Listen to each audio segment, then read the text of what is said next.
Good evening. Here we are back at Bedroom Talk. We're back from vacation, and but we're still mulling over some of the issues that we heard a couple nights ago at the third debate between Trump and Clinton. And there were some things that I um, took to heart that I listened to, and just a couple of things that just really concern me, and not really, and not so much concerns me, but concerns me. um, you know, Go on. Yeah. and so I really have to take a stand on two issues that are happening in this election, and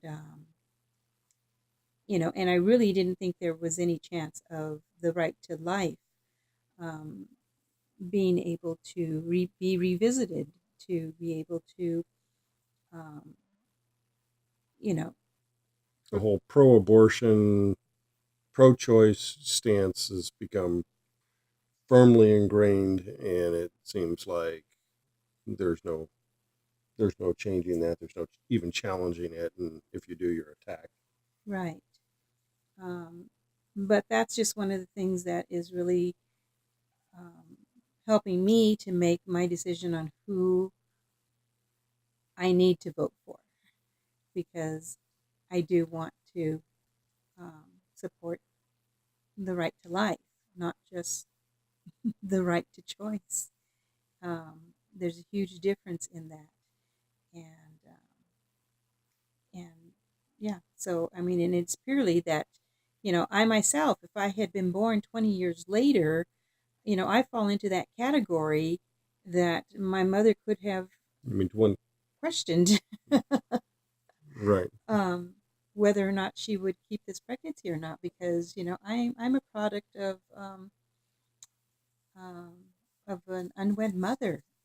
So, and I'm hearing all these other stories of people that have been in that situation also. So, we're thankful that our mothers chose to give us life, and I am very thankful for that. So that's one stance, that I have to choose life for all the unborn children. The other thing is our religious freedoms, and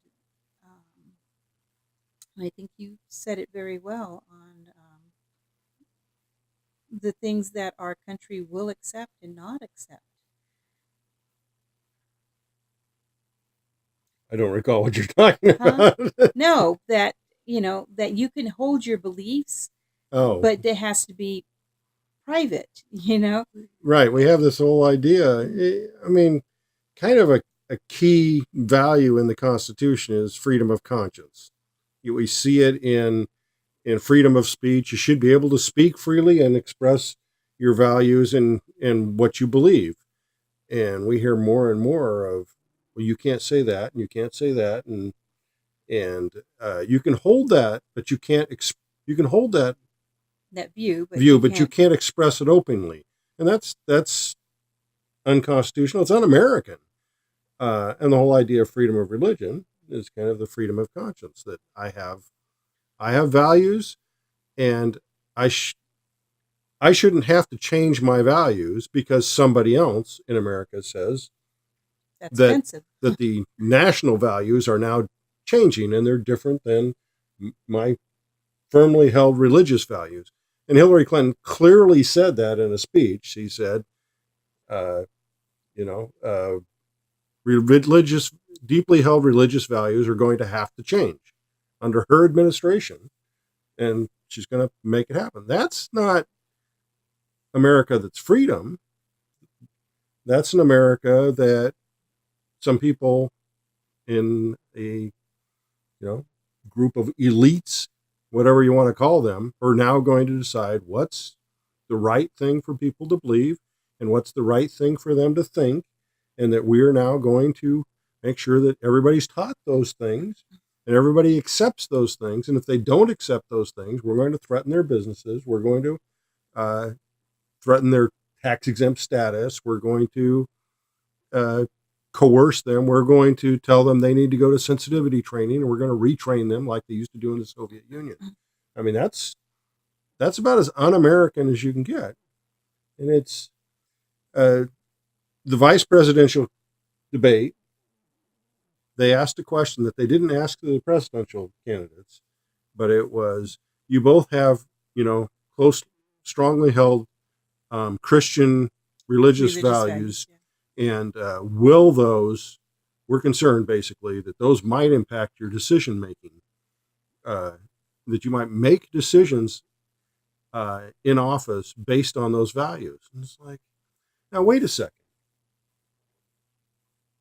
Everybody has values. They come from all kinds of different sources. Some come from religion. Some come from some political philosophy they have. Some come from other crazy philosophies they have.